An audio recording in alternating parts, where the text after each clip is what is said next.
अस्सलाम वालेकुम dear students, I am Kaleem Khan नए लेक्चर के साथ। आज इस लेक्चर के अंदर हम डिस्कस करेंगे 9th क्लास की पेरेंट स्कीम के बोर्ड के अंदर एग्जाम के अंदर आपके सवालात कितने होंगे और उसके साथ साथ उनके साथ जो चैप्टर वाइज उसमें से कितने सिलेक्ट किए जाएंगे और कितने हमने अटेम्प्ट करने होंगे और हर सवाल के नंबर कितने हैं।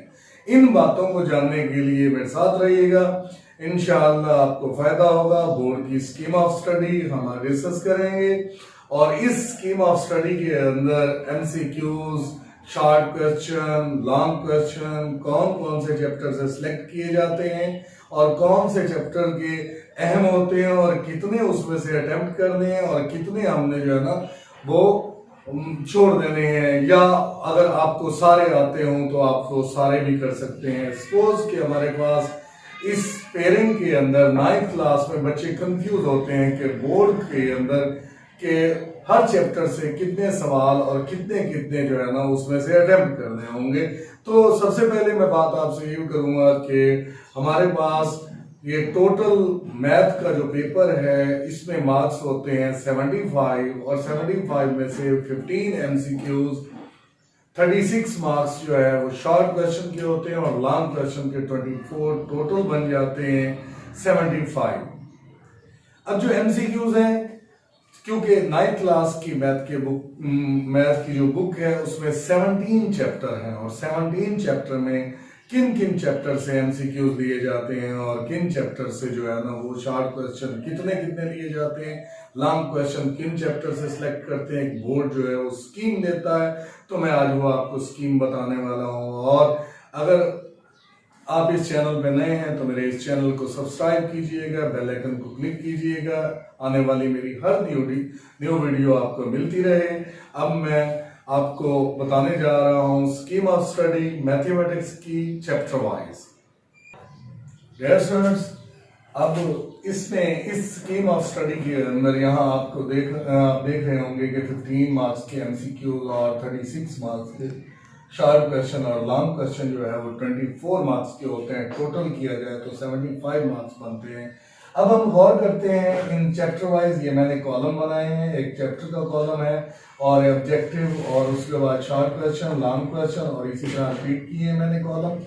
तो यहाँ पर देखें चैप्टर 1, 2, 3, 4, 5, 6, 7, 8, 9, 10, 11, 12, 13, 14, 15, 16, 17 और इन चैप्टर में से ऑब्जेक्टिव जो सिलेक्ट होता था पहले, क्योंकि 2021 के अंदर जो है ना ये स्कीम ऑफ स्टडी जो बनाई गई है कोविड-19 की वजह से बनाई गई है और इसके अंदर थोड़ा सा शॉर्ट सिलेबस किया गया है, तो उसकी स्कीम ऑफ स्टडी में आपको डिस्कस करके बताने जा रहा हूँ।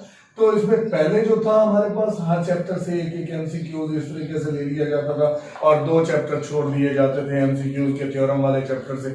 लेकिन इस दफा कोई स्कीम ऑफ स्टडी को चेंज है और इस चेंजिंग के अंदर क्या है कि 2 एमसीक्यूज फर्स्ट चैप्टर से, 2 एमसीक्यूज सेकंड चैप्टर से, इसी तरह 2 एमसीक्यूज थर्ड चैप्टर से, 4 से भी 2 और 5th चैप्टर से भी 2 और 6th चैप्टर से भी 2 जो है वो एमसीक्यूज लिए जाएंगे।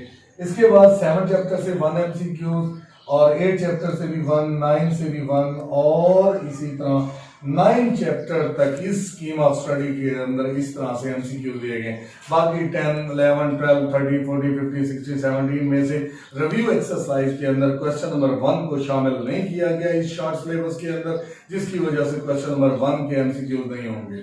और दूसरी बात, आपको मैं जनरली, क्योंकि आप अच्छे बच्चे हैं तो इस वजह से मैं आपको ये बताना चाह रहा हूं कि आप एमसीक्यू तमाम बुक के चैप्टर वाइज रिव्यू एक्सरसाइजेस से जो दिए गए हैं उनमें से जरूर कीजिएगा। मे भी जो है वो पेपर पैटर्न तो उन्होंने ये दिया है बोर्ड में, मगर वो हो सकता है कि एक आधा सवाल आगे पीछे दे दें, आपको बाद में परेशानी ना हो। तो आइए हम शॉर्ट क्वेश्चन में आते हैं।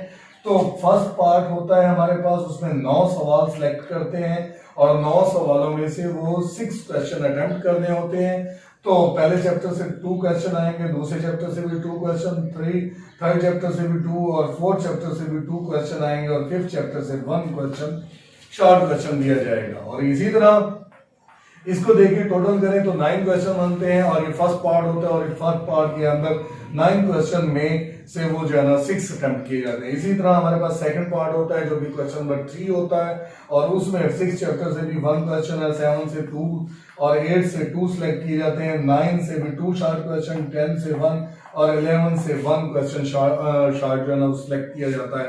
तो इस तरीके से आपको बताता चलूं कि ये भी 9 क्वेश्चन बनते हैं और 9 में से 6 सिलेक्ट किए जाते हैं, 6 अटेम्प्ट करने होते हैं और अगर अच्छे बच्चे हैं, पढ़ने वाले बच्चे हैं तो वो सारे भी अटेम्प्ट कर सकते हैं, क्योंकि एक्स्ट्रा करने से मार्क्स जरूर मिलते हैं। अगर पिछले सवालों में से आपका क्वेश्चन गलत हो जाता है तो नेक्स्ट जिसमें आपके पास पूरे नंबर होते हैं तो वो आपका शामिल कर दिया जाता है। तो इसी तरह हमारे पास थर्ड पार्ट होता है। थर्ड पार्ट के अंदर 12 क्वेश्चन से 1 शॉर्ट क्वेश्चन, 13 से 1, 14 से 1, 15 से 2, 16 से 2 और 17 से 2 क्वेश्चन सिलेक्ट किए गए। इस शॉर्ट सिलेबस की वजह से जो उन्होंने हमें सिलेबस दिया है उसके मुताबिक जो है ना ये सिलेक्शन की गई है, लेकिन पहले इससे पहले वो चेंज थी। अब जो नई आई है स्कीम उसके मुताबिक जो है ना वो इस तरीके से ये शॉर्ट क्वेश्चन बनाए। अब आते हैं हम लॉन्ग क्वेश्चन की तरफ और लॉन्ग क्वेश्चन के अंदर क्योंकि पहला क्वेश्चन ऑब्जेक्टिव, दूसरा क्वेश्चन ये फर्स्ट पार्ट, थर्ड तीसरा क्वेश्चन हमारे पास सेकंड पार्ट और थर्ड पार्ट होता है क्वेश्चन नंबर 4 होता है और क्वेश्चन नंबर 5 का ए पार्ट चैप्टर 1 से सिलेक्ट होगा, बी पार्ट चैप्टर 2 से सिलेक्ट होगा, यानी कि 2 लॉन्ग क्वेश्चन का एक पेयर बनाया होगा। और इसी तरह क्वेश्चन नंबर 6 होगा, उसका ए पार्ट 3 चैप्टर से उसने सिलेक्ट किया है और बी पार्ट जो है उसने 4 चैप्टर से सिलेक्ट किया है। क्वेश्चन नंबर 7 इसका भी ए पार्ट चैप्टर नंबर 5 से और चैप्टर नंबर 6 से सिलेक्ट किया है। इसी तरह क्वेश्चन नंबर 8 इसमें ए पार्ट जो है 7 चैप्टर से और बी पार्ट 17 चैप्टर से उसने जो है सिलेक्ट किया है। तो ये तो हमारे पास क्वेश्चन आ गए। इन क्वेश्चन में से 5, 6, 7, 8 में से उसने 2 आपको करने को कहा है और बाकी जो हमारे पास जो थर्ड क्वेश्चन होता है वो कंपल्सरी होता है, जो कि क्वेश्चन नंबर 9 होता है और उस कंपल्सरी क्वेश्चन के अंदर थ्योरम होते हैं। थ्योरम जो कि आपके पास ये 10, 11, 13, 14, 15, 16 चैप्टर ये सारे थ्योरम के हैं, लेकिन इस शॉर्ट सिलेबस के अंदर उसने सिर्फ और सिर्फ 12 चैप्टर के थ्योरम दिए हैं, जो कि 3 थ्योरम हैं और एक ALP के सिलेबस के मुताबिक उसने 2 थ्योरम दिए हैं। तो उन 2 में से वो 2 देगा और या 3 हैं तो उनमें से 2 सिलेक्ट करेगा और एक थ्योरम करने के बाद वो R लिखेगा, फिर वो चैप्टर नंबर 12 से दूसरा थ्योरम भी देगा और इस तरीके से वो 2 थ्योरम जो है ना वो 3 थ्योरम में से 2 सिलेक्ट करके दे सकता है। तो डियर स्टूडेंट्स, आपके ये स्कीम ऑफ स्टडी के मुताबिक अटेम्प्ट कितने करने होंगे? लॉन्ग क्वेश्चन 3 अटेम्प्ट करने होंगे। टोटल थ्योरम कंपल्सरी है और इसके बाद जो बाकी हमारे पास 1, 2, 3 एंड 4 यानी कि 5, 6, 7, 8 ये 4 क्वेश्चन में से वो 2 क्वेश्चन हमने सिलेक्ट करने होंगे और जो अच्छे बच्चे होते हैं वो एक्स्ट्रा जरूर करते हैं। तो मैं उम्मीद करता हूँ आप एक्स्ट्रा जरूर कीजिएगा ताकि आपके पूरे नंबर आ सके। मैं उम्मीद करता हूँ कि आपको ये पेरेंट समझ आ गई होगी।